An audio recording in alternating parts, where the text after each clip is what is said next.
getting one error. Can I show you that error? Just I will take 30 seconds. Okay. Yeah. So in this screen, okay, VMP underscore maintenance. I have this variant. Okay, in case4, you can also try. After executing, I am getting this error. Can you see it clearly? No geometry RH found for yes, okay. Exactly. But we are only putting the VDS file now.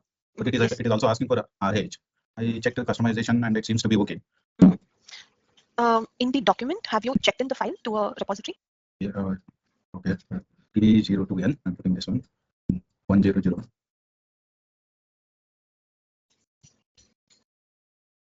Give me a second. Yeah. This is a VED part.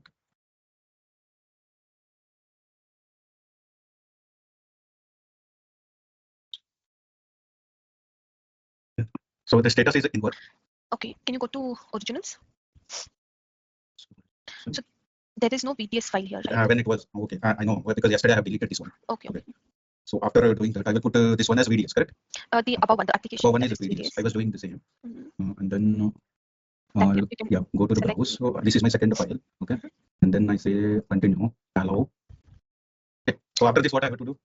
Can you select the checkbox for the VDS? Select that row, and below there is a check-in original option. I cannot see below, so I cannot comment. But you will see I have an open original and then activate original. Next to that, you'll find check-in. Check-in original, yes. Yeah, can you click on that? Yes, I have. Okay. Now I think it is locked. Now you can see a storage category. So if the configuration to this storage category, this is what everything uses, right? Even your PDF and everything. So this should be correct. So the storage category is common for all the DMS configuration. So if that is correct, then this should work. So other colleagues also getting this error. So this is useful. So now I created two. Shall I select this one, first one? Yeah, I think.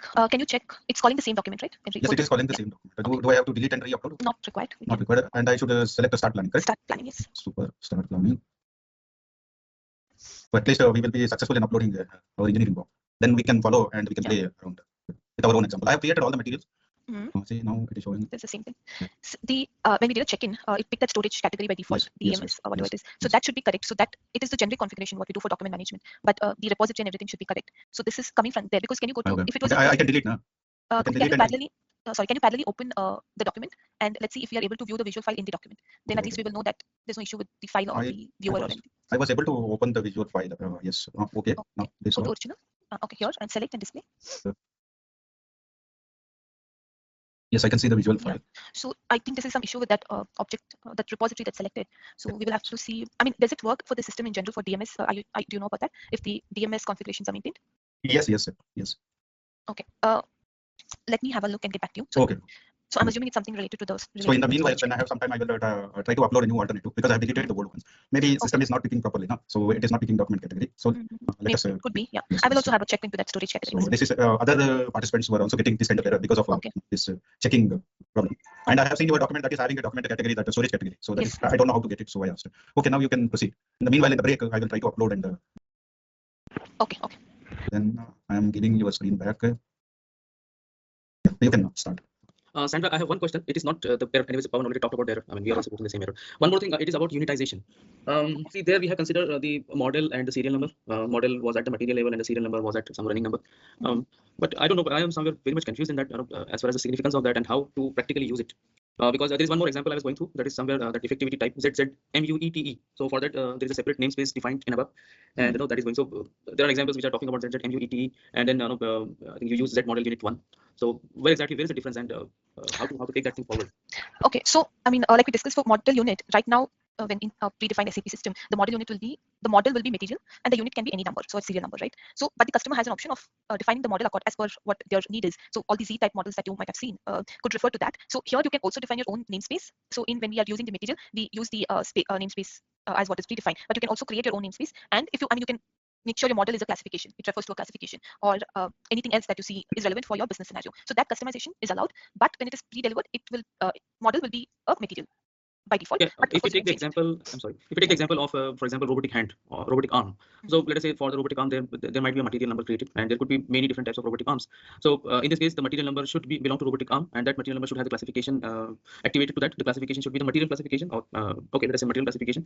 And then for any of the robotic arm, the very critical component is the core. They call it core. For example, if you talk about air conditioners, so compressor is very important part of the air conditioner. And when someone buys the air conditioner AC, so they get the 5 years warranty on compressor, 2 years warranty on AC. So can we relate here? For example, the material should be the robotic arm, and the core, the actual electronic part of the arm, should be kind of serial number.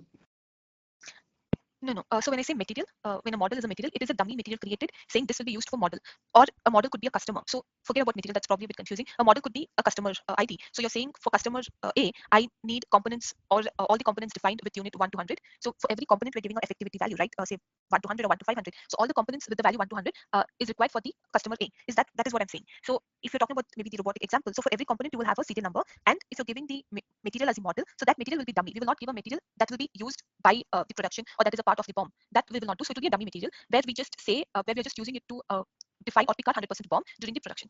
So during production, how is a 100% BOM getting picked up? That is how you will define your effectivity. Then where comes the serial numbers will come into picture? The actual serial number, for example, again taking the example of robotic arm. So that core is very important thing, and let us say that core is supplied from somewhere from South Korea or somewhere, and there is a proper serial numbering to that. There is a proper warranty to that. I think no. When I think you're talking about maybe serial number profile. Are you? Yes. So this is different from the serial number we're talking about in the parameter effectivity. So let's keep maybe the terminology separate. So serial number profile is separate. So this is unitization and unitization value or effectivity values. This has nothing to do with where we are procuring the material from or anything. It only has where it comes into picture during the design stage, where we are in the design stage. Instead of always saying creating different BOMs for 100% BOMs. For example, I have 10 different variants I want. So instead of having 10 different BOMs, I will create only one BOM, and I give a certain value, a certain number for each of the component. Okay, I say this is some number 1 to 10, 1 to 20. I give some numbers for each of the component.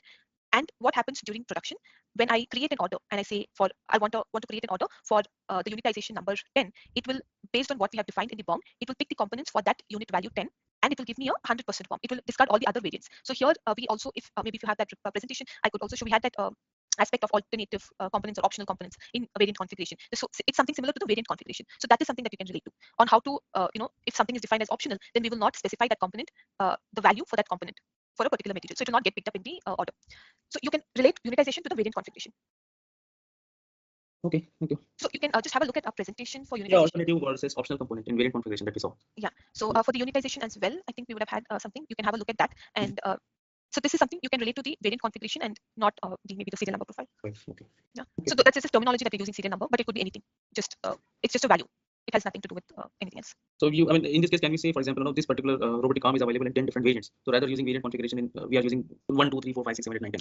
Yes. Kind of. And then Yes. for one, this is going to be the BOM. For 2, this is going to be the BOM 3, and yes. so like this. Yeah.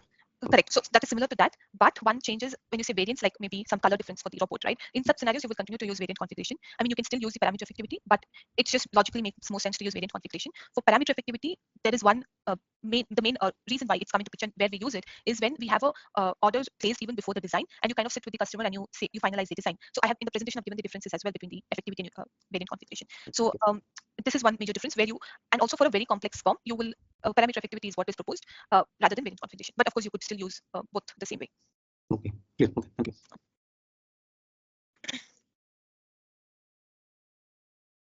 Okay. So let me share my screen again.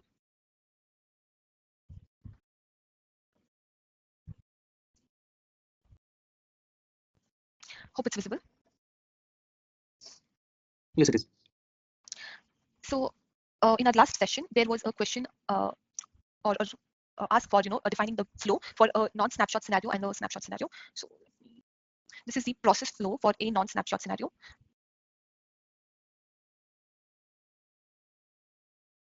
And just quickly, if you see, this is the process flow for the snapshot scenario. So non-snapshot scenario, if you just to give like a one picture and say this is what we do, because the snapshot scenario we don't do a lot of things, so that can be a bit confusing. So if you look at this, first, we either get the EBOM or we modify the EBOM, whatever it is. We have the EBOMs in our system.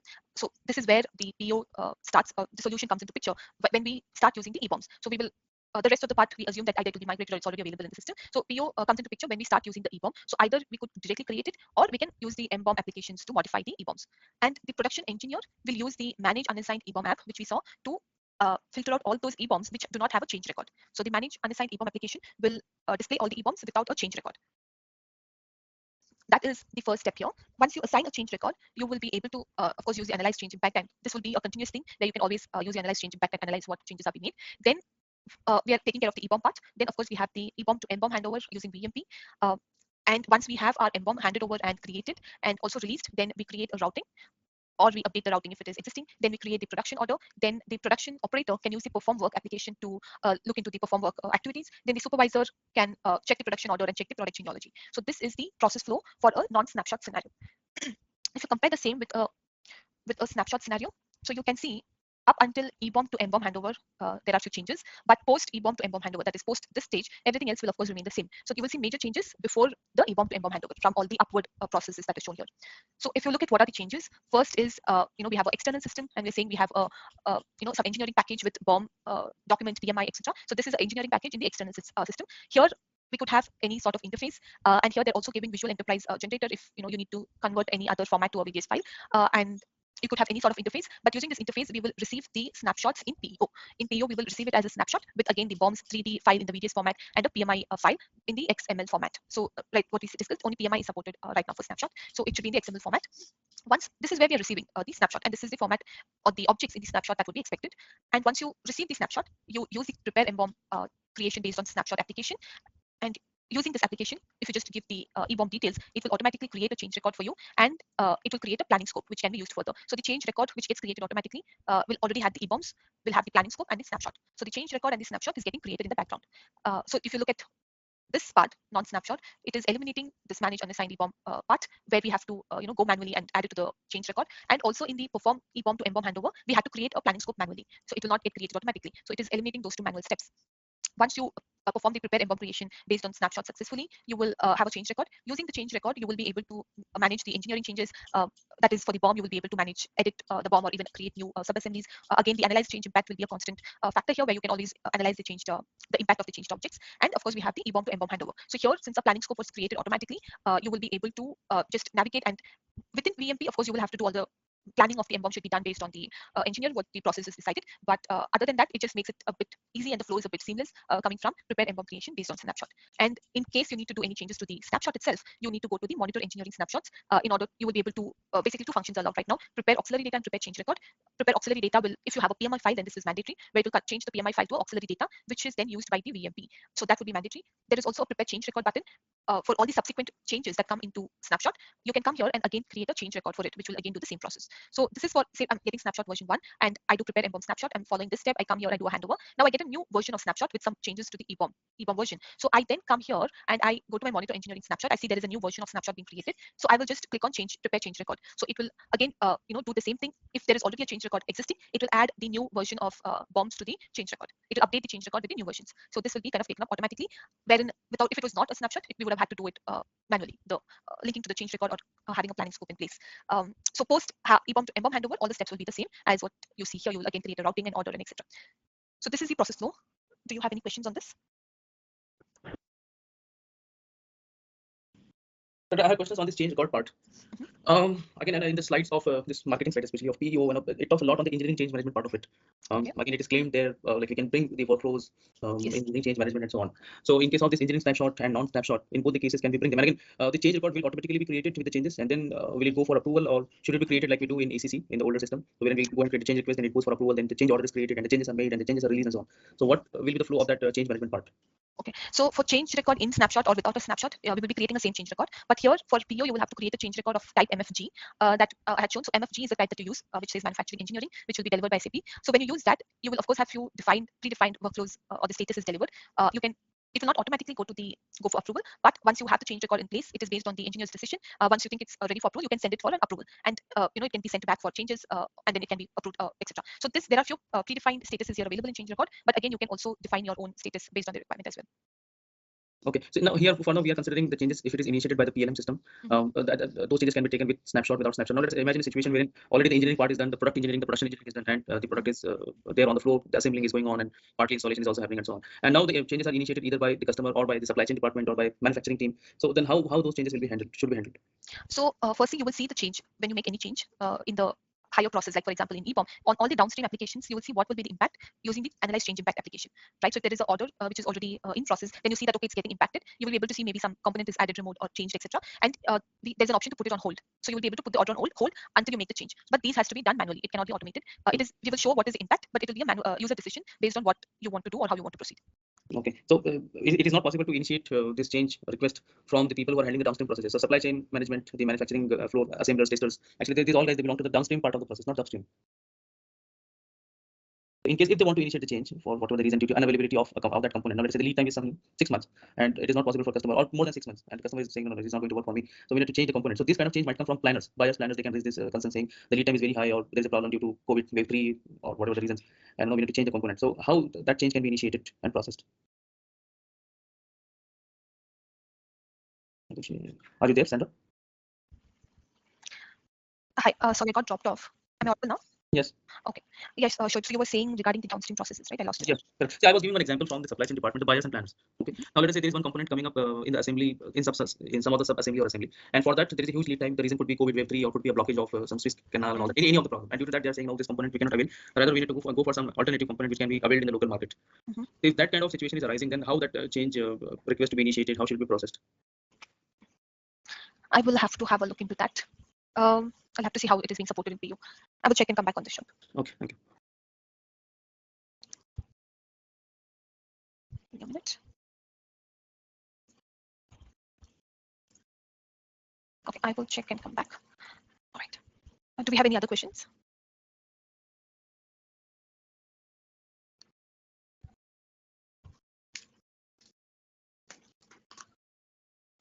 Okay. So now we will look into the routing aspect of PEO. So like we've probably just discussed, in a couple of sentences before, in PEO we will be using shop floor routing and not the classical routing that is used otherwise. So like when we use a BOM, how we use a versioned BOM, in a similar way we will use a versioned routing. This is also called as the shop floor routing. So here the routing will also have a different type that has to be specified, routing type which has to be specified, and this is what we will be using in PEO. Okay.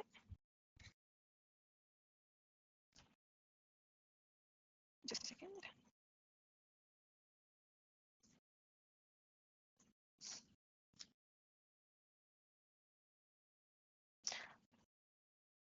Okay, we have it here. All right. So if you look at just to point out what is the differences between classical routing and the shop floor routing. In contrast to the classical routing, shop floor routings are version control. Sandra, your screen is not shared. Okay, I'm just resharing now.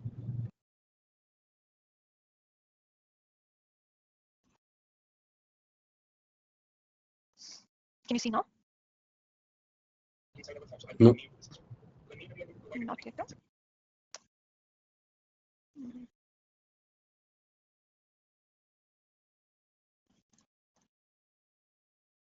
If I'm trying again, can you tell me once you can see? Now we can see. Okay. Okay, good. So just having a look at the classical routing and the shop floor routing. So in classical routing, like a classical BOM, of course, it is not versioned, but a shop floor routing is versioned, and it will provide capabilities of adding a operation activity. So in classical routing, we will have operations. Here we will have operation, underneath which we will have operation activities. And also there are other functions supported, like work instructions, buy-off certifications, change alerts, etc. So maybe sure the point that you brought up, it could be handled via the change alert, but maybe when we're covering it, let's see if this can be handled there. Okay, so just if you look at this table, it will kind of give you an overview of the differences. First, with respect to identifying if it is a classical routing or the shop floor routing, firstly, classical routing is of type N, and shop floor will be of type V.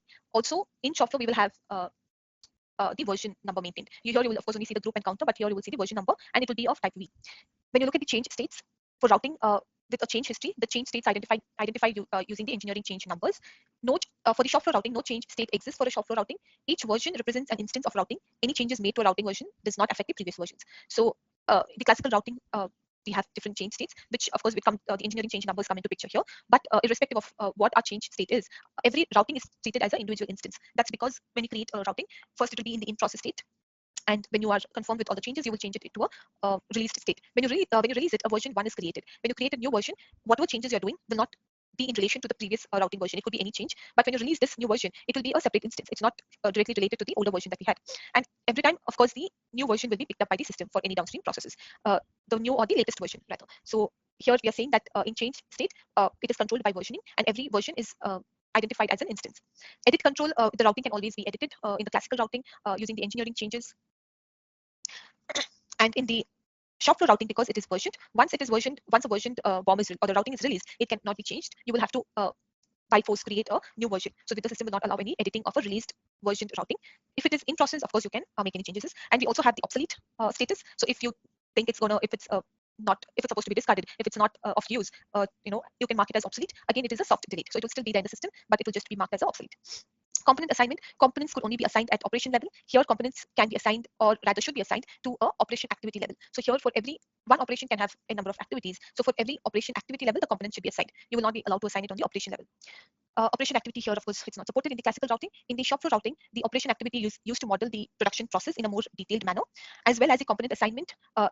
You can assign activities such as qualifications, buy-offs, work instructions to the operation activity. We will have a quick view of how it's going to look like. We'll just have a demo to see how the screens will look like, so you'll have a better understanding. But at operation activity level, you can have more of details or activities specified as mentioned here. In addition, you can create any order groups or simultaneous groups and any other order group. You can define a set of operation activities. With any order group, you can define a set of operation activities that can be completed in any sequence. With simultaneous group, you can define a set of operation activities that can be processed in parallel. So you have an option or a grouping option called any order group or simultaneous groups. So any order group would mean I have to do it in a sequence, one after another. So you can define any order to, firstly, you'll have to group a certain number of activities, and you can define any order, or you can say 1, 2, 3, 4 accordingly, and the operation activities will be carried out in that particular order. But if something has to be done parallelly, then you will group it using the simultaneous group, where you say operation 1 and 2, or the operation activity 1 and 2 should happen parallelly. So both will happen together. So this is also this can also be done. So do we have for this? Do we have any Gantt chart representation in shop floor routings? Like normal routing, we used to have a standard sequence and parallel sequence, and then we can see after connecting operations, we can see the Gantt chart, the chart which will say this operation is connected like this, a visual representation. Here also we have that similar functionality. I have not personally seen it, but I assume it should be there. If it is present in classical routing, then I would expect the same to be available here. But maybe when we're doing a hands-on, I will have a look at it. And can we have this model number for each operation and activity? Because yes, super routing. So I don't see, since my POM is changing for each model, so naturally my operations may also change. Yes. So the selection should happen based on the parameter selection selectivity. So the model and model number should be considered for that, no? Yes. Unit number. So, yes, you're right. So here we can, if the material that you're using for shop floor routing is unitized, then by default the unitization will be enabled in the shop floor routing as well, and you will be able to maintain the unitization value, that is the model and unit number. So you can do the same thing here as well. Here, of course, there'll be a few checks where it will see if the material that you're assigning to the operation activity should fall between the same range of unitization and things like that. But yes, this is also applicable here.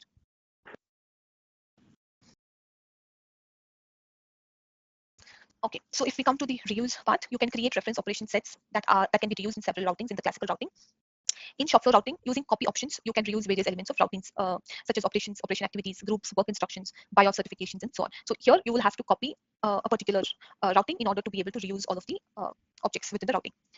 Routing determination for production, which in the classical routing, which routing is to be used for production is determined by the production version, but which operations are to be used is determined based on the production date. So whatever is linked to the production version will be picked up for production. Will be picked up for the determination of production, but the operations will of course be picked up based on the production date. If you look at the shop floor routing, which routing version and BOM version are to be used for production is determined by the production version. There is no further determination of BOM components and routing operations according to the production date, because in every routing version we will have the latest changes, right? So there is no further determination required. So this is let's say elimination of one additional step. We will only be using the production version in order to determine which BOM version and routing should be picked up for production, and whatever operations and operation activities are linked to that particular routing version will by default be considered. There will be no other aspect coming into picture there. If you look at the access part, classical routing can of course be accessed by CA01, 02, etc. For shop floor routing, the backend transaction is MSFR4, where you will be able to, there is, instead of create, edit, and things like that, MSFR4 will be a single transaction where you will be able to manage your routing in whatever way. That would be create, copy, create new version, etc. And in the Fiori side, if you look at it, you will have an application named Manage Shop Floor Routing app, where you can use the Fiori app as well, or you could also use the direct backend transaction MSFR4. So this is kind of the basic differences between the classical routing and the shop floor routing. So do we have any questions on this part?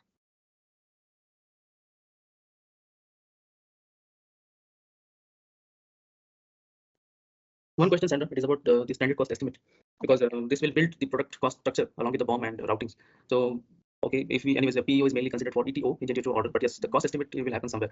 The assignment of component is moving from operation to operation activity. So how does it look like? I mean, how this cost estimate work in PEO? So cost estimate is again not handled in PEO. As such, it is not a part of PEO, but it is a part of the traditional process or the modules that SAP provides. So will it consider 150% or will it consider only 100%? It will consider only the 100%.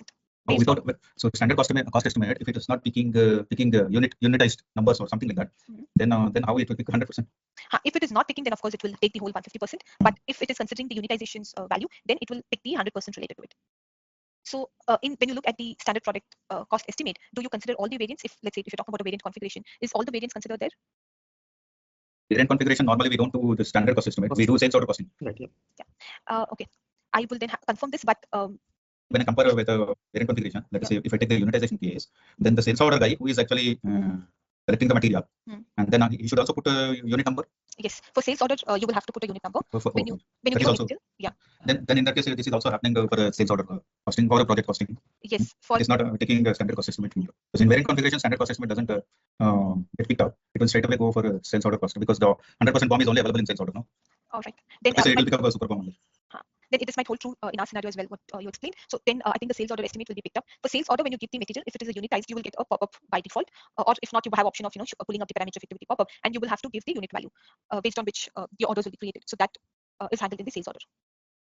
So in case then it is also salesperson should be technically qualified if he's selecting some unit number system. He should know what components are getting selected, right? Okay. I mean, when you select a unit number for a sales order, and when an order is created, when let's say production order is created, the components will be shown there. What is being picked up based on sales representative doesn't know. Yeah. Sales, that is also one big problem, no? Because he is taking inputs from the customer and he's saying if he's selecting wrong unit, then production will do something else, but the expectation is something else. Is there any function that a person can see or simulate before creating or saving a sales order? As of now, there is nothing that I'm aware of, but you're right. This would be a valid scenario. So let me do some digging here and see if there is a workaround where we can maybe simulate or see what the components are during the sales order creation. Or is there any report in like a manage BOMs or anywhere in the report? If I put a material number and the unit number, give me the component list. No, there is no such report available. So at least if that kind of report is available, before keying in, he can do the various combination because see, it's a number range, right? So what will happen? Which number range unit range I have to select to get the correct BOM which is satisfying the customer requirement, correct? So say for example, if I'm taking a kitchen cabinet, I'm asking for a door with a green color panel. In unitization, in one of the range, I give for that component for that operation that unit number. So that has to be selected, no, properly. Yes. You're right. But we do not have any such report which will give you the list of components based on the unit number that you enter. It has to be all done, based on the planning when we do, and you can just see it there. And the assumption is during the order creation, you will of course see what components has been picked up. But you might be right that there is a gap during the intermediate stages. Exactly. See, for example, this structure is having multiple BOM, correct? Normally, sales representative know the final assembly part number. He will put the final assembly part number. He will get a pop-up unit number. So he'll give some unit number. If he's giving wrong unit number, he's going to be selecting wrong BOM. He doesn't know. But if let us say, if I create before saving the sales order, if I'm creating a production order, if a person can go into the production order and check the BOM, maybe he will get some idea. But he is not getting idea for the third level, fourth level BOM. Correct? So that is the trouble because in complex assemblies, where we are actually trying to find alternative to variant configuration through unitization. So we may face this kind of problem. This might come from the fact that once we create the sales order, you are expected to do a MRP run in order for the BOM explosion to happen and the components to be identified. So that might be the gap because before that we do not have a way of identifying what will be our 100% BOM. So this might be a current gap that we are aware of, but I will still see if there is. Just check if there is any possibility that possibility to see for a so-and-so model and unit number. If I can see, like in old days, in a variant configuration simulation, no, we can do the simulation whether the configuration, whether the for so-and-so condition, whether my components are getting selected. I can do the simulation. So similar kind of functionality is available or any app is available. Just try to find it out. Yeah, I'll have a look at this. So the key in this whole unitization seems to me is if it is a standard product, I'm not going to do any engineering once the sales order is coming. So there the sales representative unit number, model and unit number becomes very, very key input. Okay. Suppose if I don't have any engineering BOM, he will just give a number and leave it, and the engineering department will create BOMs and everything. That is a different story. Okay. The moment we have this unitized material and then BOMs are in place, so then the trouble comes. Trouble comes because of which range or which number I have to use. Yeah. So just thinking back, I realized that we do have a gap, but I think why we are probably not handling it right now is because, like I explained, parameter effectivity, we are of course POUs, the customer base is all the like the aerospace or the submarine industries. So here the orders are created beforehand, even before we get into the engineering design stage, right? So based on the orders created, that is how we are giving the unitization value. We are saying for orders 1 to 100, that is one scenario that is applied right now. That for 1 to 100, for these orders, I want these components to be picked up. So even before we get into the engineering design stage, the orders are placed. So if it is an aeroplane or a submarine, the orders will be placed, and only then the designing will start for that respective product. So that could be then before engineer, so design engineer is getting beforehand information once the sales order is created. He could see what is the customer requirement, and then he's creating a unitized BOM. Yes. So this is why we have this gap currently. But also, I mean, I agree with what you say because we're not putting a restriction saying that this cannot be used, the other way around where we already have a design and then we are placing a sales order. So we are not putting a restriction saying it cannot be used. But this is definitely a gap that is right now there. But I will at least try to figure out if there is a application where you can, or a report that will show you the 100% BOM. Yes. Yeah. Okay.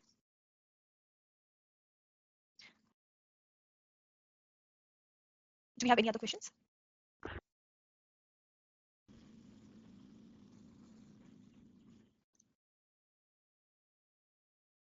If not, we can take a short break now and be back by 10:15. Sure.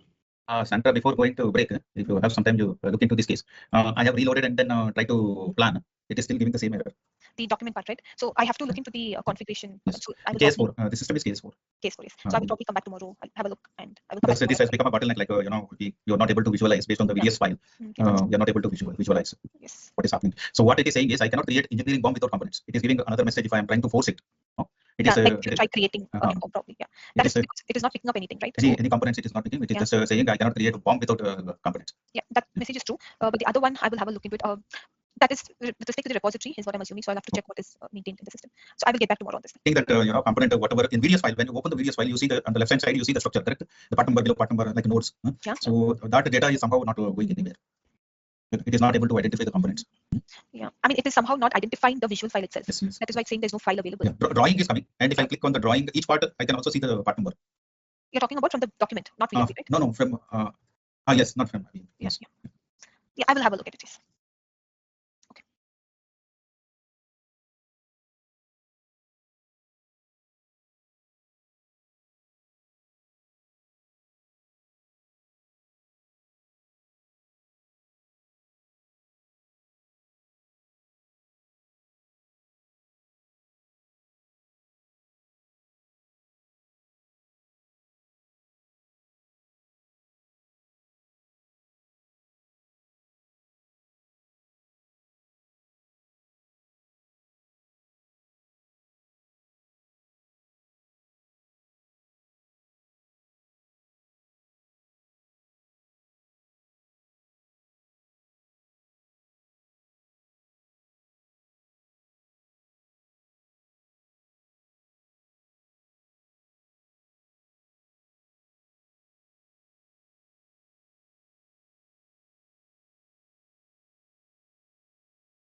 Hello, everyone.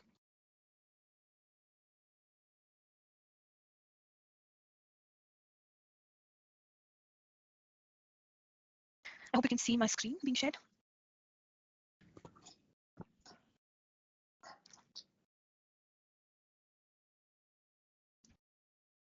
Hello, am I audible? Yes, you are. But it is your screen is not visible. Can you reshare? Okay. Yeah, I've reshared it. Let me know once you can see it.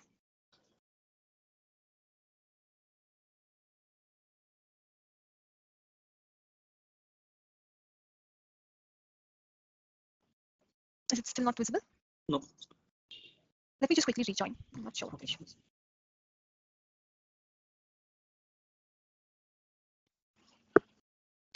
Okay, sharing again. Is it visible now? Yes. Okay. All right. So we will look into detailed aspects of the routing and how it will look like within the system. So the version controlled routing and the what is called the shop floor layer or the operation activities. So what it means, version controlled routing means that every routing has its own version and its own release states, like the in-process released or the obsolete statuses can be set for each of the routing version. Released, and here maybe one difference between the BOM and the routing version is that in BOM you can have different alternates, but in routing you cannot have different alternates. But for every alternate you will be creating one routing with respect to the BOM. But you will, like in routing how we can have different versions, you will not be specifically having different alternates. So the alternate for the BOM will be picked up and a new routing will be created, but we cannot provide any alternate numbers here. So a released routing version is a consistent model of a product's operation activities. A released routing version can be used if production execution cannot be changed. So if the production execution is not going to be changed, then the released routing version is what will be used. You have to create a new routing version if you want to make any changes post that. You can make changes to a new routing version until it is released. However, it cannot be used in production execution while still the status is in process. So every time for the production execution, only the latest released routing will be created. You can of course create some routing and maybe it's been changed. And if it is in the in-process state, it will not be used for the production execution. And of course, the in-process or the obsolete status will not be used. Only the latest released version will be used for production execution. When you look at the shop floor layers or the operation activities, so like we discussed, for every operation you will have to by default give one operation activity at least. That would be mandatory. You can have a number of operation activities defined. Operation activities can be defined for every operation. With the help of these activities, you can describe the production process for an operation in a greater detail. So each activity can have different more details added to it, such as some additional manufacturing related functionalities and features. So the component assignment, of course, it can be done. The PRTs, the assignment of inspection characteristics, certifications, buy-offs, and work instructions. So we will see what all of these are, but all of these can be added in a more detailed manner, which would mean that when you're creating a routing, there will be a lot of details that can be provided directly in the routing when you're creating a routing itself. Here again, you will be creating a 150% routing for a unitized, if the BOM is unitized. So based on what BOM is being picked, it will identify if it is unitized or not. So if it is a unitized routing, you will be able to give the effectivity values or the unitization values, and you will be able to create a 150% routing here as well. So if you look at the screens of how it would look like in the system, all the aspects that we spoke about. So of course, one aspect is that you can have it launched from the Fiori. So it is called the managed shop floor routing, which is a replication of the MSFR4, and you can have this created, or this is the Fiori part. The same thing will be applicable when you go from the MSFR4. So the first screen is something like this. Here, as you can see, you will be able to do all the functions. We have only one transaction MSFR4, so you will be able to do all of the functions like create, copy, display, etc. So you can search based on different criteria, maybe the groups or the material, whatever it is. You can search based on different criteria, and we can create. You can see there's a new create routing or a create version option. So anything can be done. This will be the entry screen for us. When you create a routing, these are few of the aspects that will be requested. So you can see we have routing group, which is the first field, but routing group is not a mandatory value to be given, which means that I might not want to group it at all, right? So it is not a mandatory value that will be given.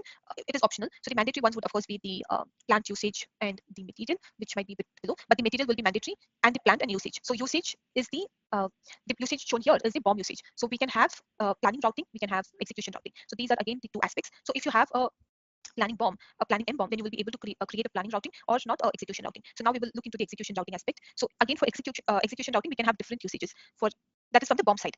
In the BOM, I could have created it with execution only usage, or I could have created it with planning and execution usage, which is a usage combining planning and execution. So whatever the usages that would be mandatory to specify. So based on this, your BOM will be picked up. The create version option that you see, you need to already have a routing in place in order to create a version of that. So it is again similar to the BOM. It will copy all of the operations and the activities and everything when you create a version. And when the version is created and when it is in process, you will be able to make the required changes. So if you create a BOM, if you create a routing, first thing is you will have a selected MBOM option here where you can see what are the MBOMs that can be selected. You can see that this is selected or which has not been selected. So you have a let's say a button which kind of says what components have already been selected and what are not. If you unassign a MBOM from a routing, all of its related component assignments will also be removed directly from here. So if you look at the description for the MBOMs tab, you can assign or unassign MBOMs and their related materials to this routing version. So you can assign it on the sub-assembly level as well. If you click on the selected routing, and you'll have option of selected or not. You will this is the process of assigning an MBOM. You can select this and assign an MBOM. You will again see if it is selected or not. So whenever you're creating a routing, the first aspect is to have an operation. So if you click on add operation, this is, like I said, at least one activity is mandatory. So when you say add operation, the first section of that is the operation fields, the operation work center, control key, etc. And the second section of that is the activity field. So since one is mandatory, in the same pop-up, you will have the operation activity values. So you can see all the mandatory values. We will look into the size operation activity a bit later, but you can see the operation activity ID you're giving, and you're giving an operation ID. In the newer releases, you will see that you have a radio button to select different activities like produce, tear down, setup, etc. So in the older releases, before maybe from 1909, it is not available. But in the newer releases, you will be able to select the type of activity, which can be either produce, tear down, or a setup. Here, the prerequisites are that you already have a new routing. You already have a master record of work centers where the operation has to be carried out. Of course, you need to already have a work center within the system, which can be called here. So this is how you create an operation or the mandatory requirements in order to create an operation. So once the operation is created, which is 30 here in our case, you see that the activity is added underneath. If you need to add more activities, you can right click on the operation and there will be add operation activity, or you can also see add operation activity button, which can be used to add more operations underneath the existing operation. So you can see that we are adding another operation activity here. So you can see different segments here. We also have a tear down segment added, but here you can see you can choose the segment if it is going to be produced or set up based on your requirement. And this is how you can add additional operation activities. So the prerequisite here is that, of course, you already have a routing in place and you have already created at least one operation. When you click on add operation, by default one should be created. So this will be covered there. Only then will you be able to see the add operation activity button, which will allow you to add multiple activities. So if you look at So this operation activity field, is it freely defined or do we need to do any configuration? so this field is a free text. So it could be ideally you can give any IDs or it could be text with IDs, anything. So this is a free text. How many activities, operation activities we can add? We can Is there add any number? no, Okay. there is no limit. You can add n number of activities. So n number of operations and n number of activities can be added underneath each operation. Okay, so you can see for every activity that I select, I have these different tabs here. General, which will have the general information, mostly what we created, and you have the components. Components would display what are the components assigned to this activity. Reference material, if there are any reference material. Inspection characteristics, PRTs, etc. So right now, if we look at creating or assigning a work instruction, so the icon that you see here, if there are different icons, so if you kind of hover over each icon, you will see what it means. So the icon says that work instruction exists for the activity A01. So if you already have a work instruction, it will say that the work instruction exists. So what is you can have work instructions in two ways, either without a standard text or with a standard text. So work instructions will basically give a rich text definition of the work instructions to be carried out for each operation activity. Maybe when I will show you also a demo of with kind of an actual example where you might make it might make more sense to you where the how the aspects of each objects are used. But just to give you an idea, so the work instruction can have a text, a standard text, or a reused text, etc. And this work instruction will basically give you a definition or explanation of what are the activities or instructions that is required to carry out the operation activity. So this is where you see if a work instruction is already existing, and you can see what components are assigned to this. If you select any component, so what you see here, this side of the left side of the path is the BOM that is being pulled out based on the BOM details that we have given in the initial screen. So you can select any BOM and you can select any activity. You cannot assign it directly to the operation. You will have to assign it to the activity and you can click on assign. So you will have a button called assign. You can click on that and the activity will be assigned to the operation. So if a component is assigned to an activity, then you will be able to see that under the components tab here. So similarly, you will be able to assign it to every every component. But at the end, when you release the routing, every component, it would be mandatory for every component to have an activity assigned to it. So similarly, you will be able to unassign the activity before it gets released. After releasing, you will not be able to make the change. But before releasing, you will be able to use the unassign button and unassign the activity from a component. And we have something called inspection characteristics. So you have the inspection characteristics button. And if you click on that, you will be able to add inspection characteristics underneath it. So give me a minute. You can see that we have a list of values being pulled out. Master inspection characteristics are being pulled out. So you need to already have the inspection characteristics defined. So these readings are what will be utilized for the quality management or the analytical purposes. So maybe you will have something called visual inspection. This could be one of your inspection characteristics. So in going forward, maybe for quality management, this would come into picture, or it could be maybe for some root cause analysis or the analytical purpose. So this is where the inspection characteristics will be used going forward. We will again see a more defined example. This is just to show you how the screen will look like, but we will also see a more defined example showing the process of a actual or more like actual scenario. One question, Sandra. Mhm. This inspection characteristic should be assigned to operation or operation activity. Operation activity. Okay, so we At are talking at activity level. Yes, at operation level, we will not be able to make any major assignments. So everything will be carried out at the operation activity level. So can we assign multiple characteristics to Yes. operation? Yes. To One, activity. one more question is, where can I assign the activity-wise Activity wise. timings? So you mean how much time the activity is taking to carry out? Required for planning and scheduling purpose. So where we will be putting those timings? So we have something called action handlers. So we will see that when we reach there. So we can define the timings there as well. Yeah. Okay.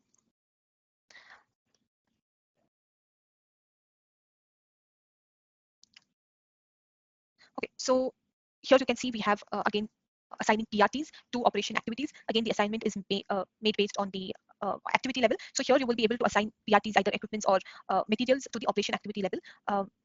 So this again, you need to have the data existing, so you can choose the category and make the assignment. Then coming to the certification, so you will be able to, for each activity, you will be able to add certifications. So you can see that there are different levels specified here. This can also be customized. So you select some certification. Of course, all these should be all these are part of the master data which should be existing. But if you select a certificate and say I want a L4 expert, so to carry out this particular activity, I to clean wheels half might be let's say bond wheel, for to carry out the operation activity bond wheel, I need an expert in some area. So when you assign end user towards the end to carry out this particular activity, this certification aspect will kind of cross check with their available certificates, and if it's a match, only then the activity will be assigned to them. So this is where the certifications will come into picture, and you will be again able to add it on the operation activity level. So then we come to the BIOS. You mean one second. Yeah. You mean to say if I assign this activity to any user, so if a user is certified, then only it is possible. That means, do we need any HR integration or any database where user is certified and his certification level is mentioned? Yes, it would be required. So that would happen outside of PO, where you have all the user details and maybe the certification. Is it a kind of a mini HR, or it should be a license component of a HR model? So this can be anything that you're using, right? So this is not with respect to PO, but it's outside of PO. It could be anything that you're using, but there should definitely be an integration between the data that you're pulling up here, the data that will come up here in the certification list. So that should be integrated with whatever you're using for the HR activities. For now, let us say I'm defining a master data, so I don't know who the user will be. But when I'm creating a production order, at the time, am I assigning this operation to any user? So either it could be done, you say, see, certification is not a mandatory thing. So if you do not want to check this, you can do a one-on-one assignment, right? But if not, the system will pick the user with this qualification. So then if the system is picking, then this will be a criteria for the system where it checks if there is a user with this specified qualification or specified certification. So it happens in master data here itself only? Yes. Okay. All the with respect to PO, everything happens within this master data itself, whatever we're defining here.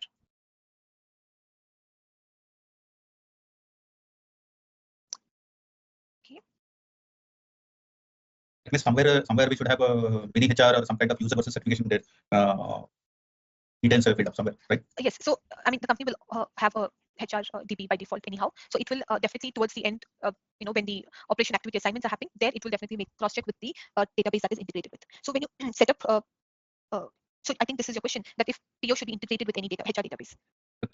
Yeah. So I mean, when you are making the assignment towards the end, I would assume that if you have to even pick the operator towards the end, this will be integrated with the HR database, right? That is how we are picking the operators as well, or any user for that. So there are two aspects in this. Normally, people say if I have to have an employee ID something low level, not processing any payroll system, something like that, they call it as mini HR. Yeah. Okay. So mini HR will have the user ID and employee ID small details, but I think that is not a licensed. But if you have a solution, then it is a licensed item. So that is where we need whether it is a mini HR1 or a full-blown licensed product is required for this integration. Okay, got it. So yeah, let me confirm this, but I would assume that we do not, since we're not looking into the payroll and everything, so we would not need a licensed HR module, but I will also again get a confirmation. Yeah, just give us confirmation just in case, because we are showcase this product capability to the client. So he may come up and say, if I have to take this, what other licenses I need to take? Yeah. Then in that case, we need to have complete list of licenses. Yeah, true. I get it. So yes, I will come back on this as well. Okay.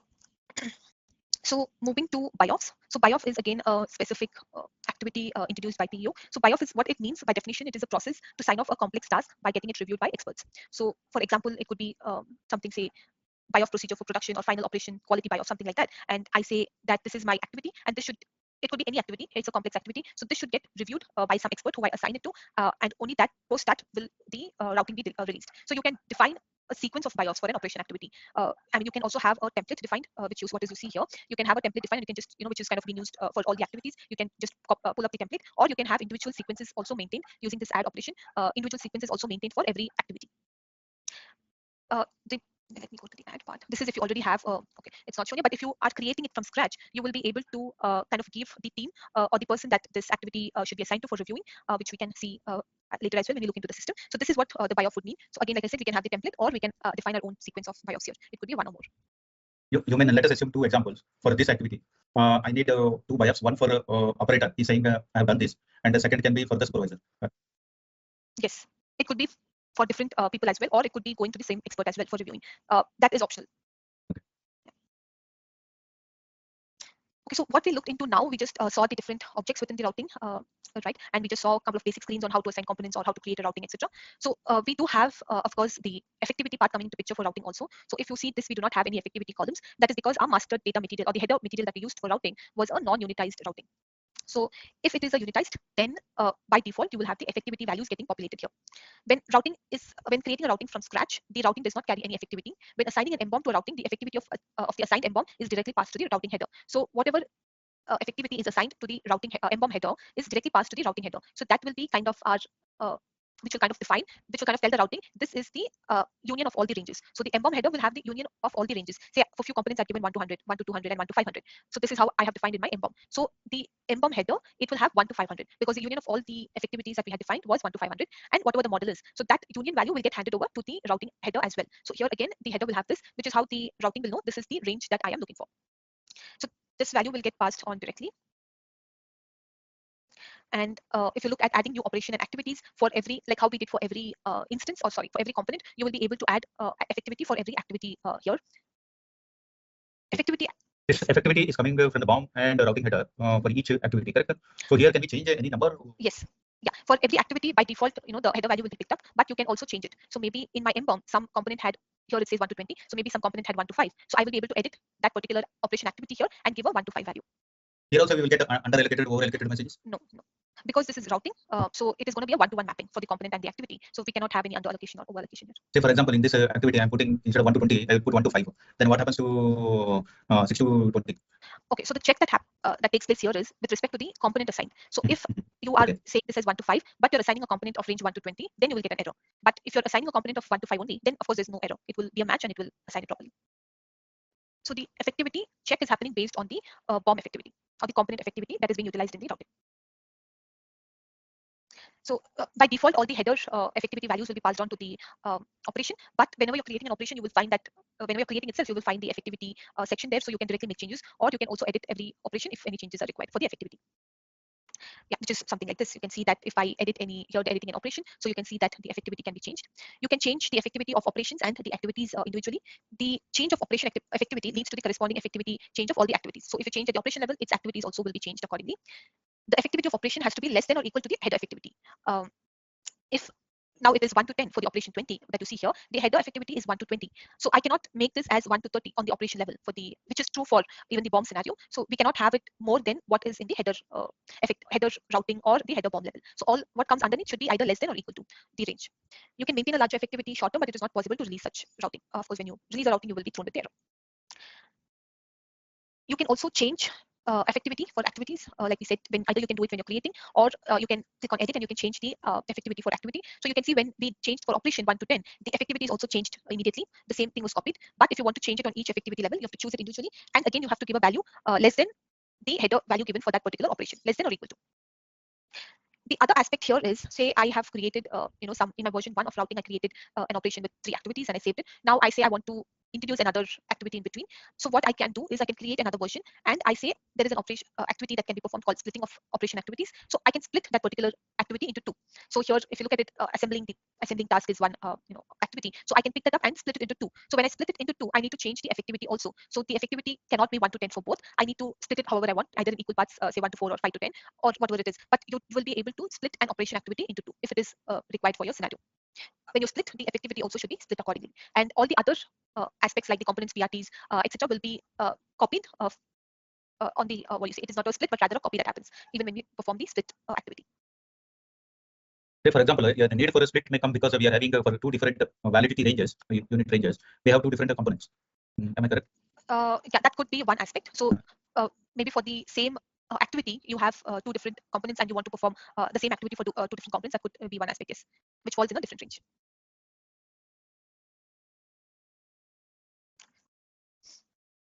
So here, when we say split, we will be splitting the activities, but we're not splitting, let's say, the quantity or the assigned operations like the inspection characteristics buyouts. Those are not being split, but rather a copy is happening. So you can assign the whole embom quantity to one activity if the effectivity of the BOM item matches the effectivity of the activity. So if it is a non-visual scenario, if it is a visual scenario, the quantity of embom for each component will be by default 1. But if it is a non-visual, we can have any defined quantity. So if it is non-visual, then the quantity check will happen here, that the same quantity of whatever is assigned to the embom is assigned here as well. Select the embom item and choose the relevant activity and choose assign. You can also, of course, drag and drop instead of, if you do not want to click on all the buttons, you can drag and drop. So if it is being assigned, you will see a green icon here, which says that some activity is being assigned to this component. In addition, you see that the operation and activity to which the mbom item is assigned in the structure tree, in the structure tree of the operations or the routing, you will also be able to see an icon which says that some component is linked to it. So there is no quantity split happening, but when we are splitting, only the operations are being split along with the effectivity range, but other aspects will remain as it is. And when you make an assignment, you will have the indicators to show that component or operations are being assigned. So this is where so you can see that here we are saying a direct assignment, so there is no split. So here you see that if you choose this icon, you will be able to split the quantity. So you can say that for quantity 10, I am splitting it, accordingly whatever is required for the operation activities, and I'm assigning the same component to different operation activities, but with different quantities. So for one operation, for one component, we can have only one activity assigned. But like we're seeing in the example, and this will hold true only for the non-visual scenario, that if we have multiple quantities for the component, and if you choose to split it by choice, then you will be able to assign it to the different activities with different quantities. But of course, the overall allocation of the quantity should be the same of what is defined here, which will be 10 in our case. And you will see all the icons here, which says that it is being assigned to, and you will see all the operation activities against which it is being assigned to. So this will remain the same. Again, here we are looking at the same thing where we are assigning, so this will not really make any difference, because when we are assigning, even the effectivity will get assigned automatically. So this is, you can see the same icon. So this is just saying that the effectivity will also get assigned. Again, this would be the same aspect. When we are assigning the effectivity, we can also see, sorry, when we're splitting the quantity, you can also see we have a column for effectivity. If in case you need to change the effectivity, this can also be changed. So you can see a small example here. A total of 30 pieces must be assigned to activities for the mbom of item effectivity 1 to 10. So 30 is my quantity and my effectivity is 1 to 10 for one of the component. 5 pieces are assigned for 1 to 2, 7 pieces for 1 to 7, and 12 for 5 to 10. This means that 18 pieces are open for interval so and so. So this can be allowed. So you can see that it says, you can see this icon here, which says that these are open, the blue icon that is shown here. And of course, you will have the values coming up to show what are being opened, which means what are not being assigned. So if it is not assigned, which is fine for kind of the intermediate stage for the in-process, you will be able to save it. But when you're releasing, you will have an error thrown. For visual file, the change would be that you will have a show 3D image option here, and you will be able to see the visual file that is linked to the mbom. So if you remember, the VDS file that we are uploading is the source VDS, right? So whenever you're creating an mbom, based on how you're planning it, you will have a PEO file, a new visual file of the type PEO getting created. So if you go to your document section, you will find that particular file there. It will be different for different mboms. So based on the mbom that you're selecting, you should be able to see the visual file here.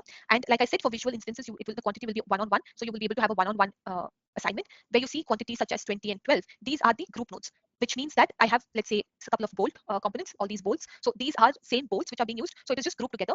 So this is a group node. Which is same for this example that is shown here.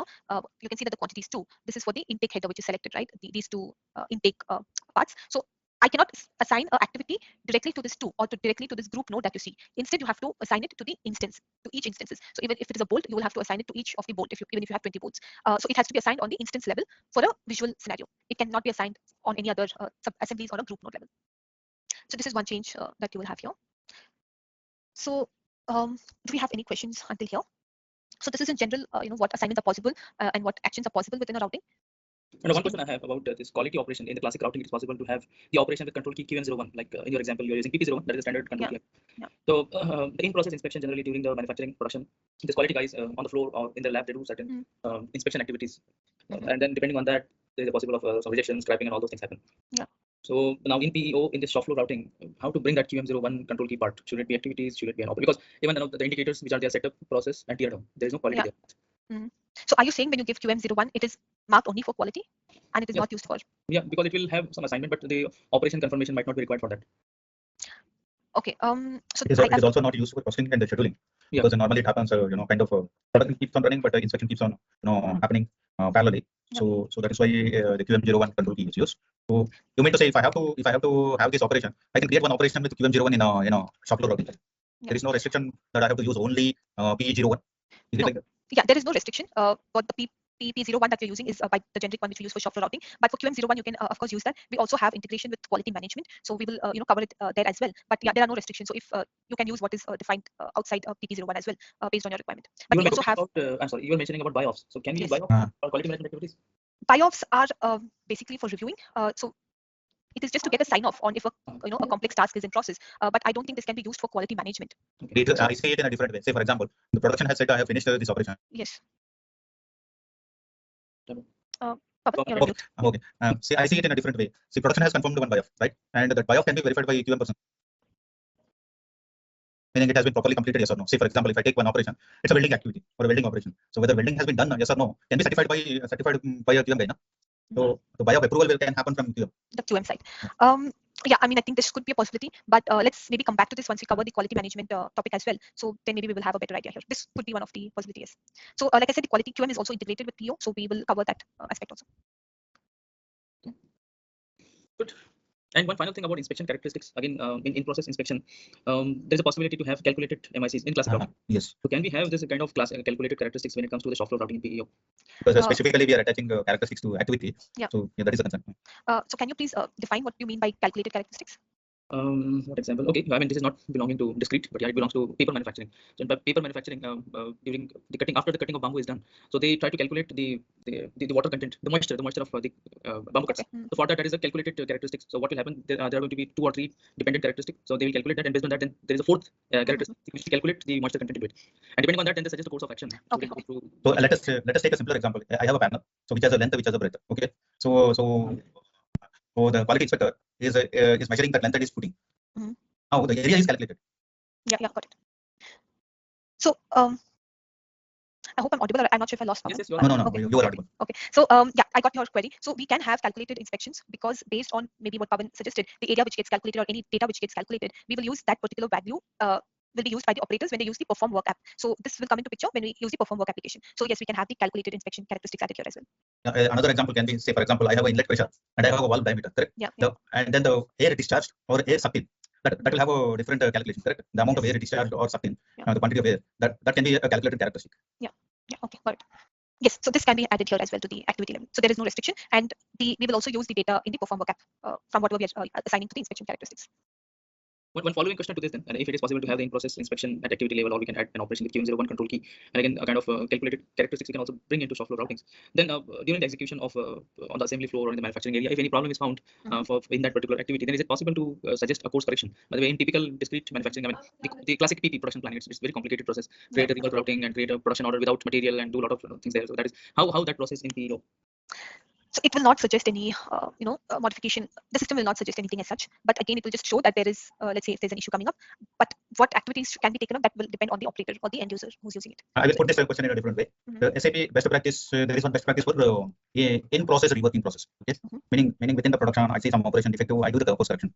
Okay. So in that, what happens? In the production order itself, after starting, I can introduce one additional operation for rework process. Okay, it can happen through trigger point. I can also do it manually. That is a different case. Now, like this, is it still possible in the production order, which is using shop floor routing? Is it possible to go and add a new operation which is required for reworking, online reworking? Meaning, I'm not declaring the production, but it is still in the VIP, and I saw some diameter or fitment. Say for example, some screws are loose, or wrong part has been assembled, something like that. So, or some ring is missing. Yeah, you can definitely add new operation activities to the this thing, but it will create a new version. So that new version will by default be used anyhow in your No, I'm not talking about the master data. Once the production order is created, I see the defect in process testing. Let us say line check, and in that I have to do the corrective action. I have to introduce a operation and activities. Can I do it even after releasing the production order? After releasing the production order, After starting the production order, you will not be able to introduce any activities into the same routing. Yeah. You will in the same routing version. That we cannot do. No, not in the master data, but in the production order. In the production also, we cannot make that change. Because a classic approach is production routing is copied, but I see a defect. So after starting, what I can do is I can introduce operation maybe 15. Normally I do the 10 intervals. No, I can introduce operation 15 with I can also use general PP01 or a rework control key, something like that.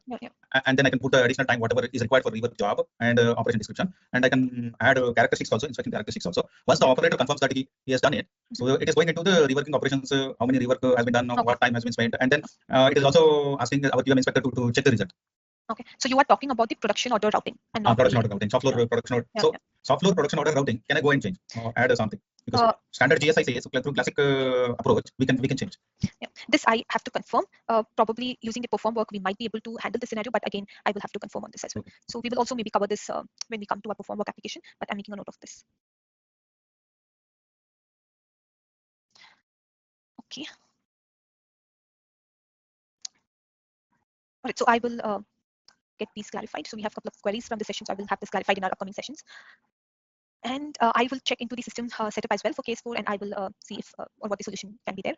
So the second case for reworking is, say for example, not on the operation reworking, it is not straightforward. Sometimes what I do is I do also consume component, additional component. Okay, so I may be receiving the faulty component, And then I will remove that 40 component and I will add something else, or I may add additional this thing, additional component. So in the shop floor routing, in the production order, we have to see this example. Can I add any component additionally into this operation? Okay. I'm also noting this down. Yes.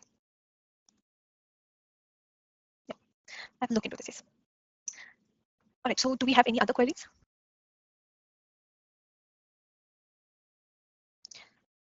Okay, if not, then that is all for today. So like I said, I will address all the queries that has come up from the sessions in our upcoming session. So if it is going to be part of other topics, I will cover it as and when we address the other topics. So yeah, that is all from my side. And yeah, most important one is like please check into yes, I will that error, system setup, yes. DMP error, no, what we are getting, message number 254 something. So that error we are getting. If you are able to give some solution, then we can play all these whatever you are showing us in system to some extent. Of course, we are working on 1909, but some features may not work, but at least the basic flow should work. No? Yes, true. So I will have a look into the setup for case 4, and I will come back to you tomorrow on that as well. You also need the plant number. So I when I created maybe the non-visual scenario, I used 1001. It has some material, it has some material lecture problems. Okay. So I created a P01, but it has all the settings. P01 has all the client level settings and whatever you have shown in the recording, plant level. So I have done the plant level settings also. Just use P01. P01. Okay. P01. And with this, actually, I could create material with accounting views and everything. The reason is after creating a floor, if you have to create a production order, naturally the costing and everything should be in place now. Otherwise you won't be able to save the production order. You won't be able to create costing and accounting view. So that is why I created P01. I created materials with all the, if you take the second name 202 assembly, I've taken all the materials and I've created manually with the basic view, MRP view, and then costing and accounting view.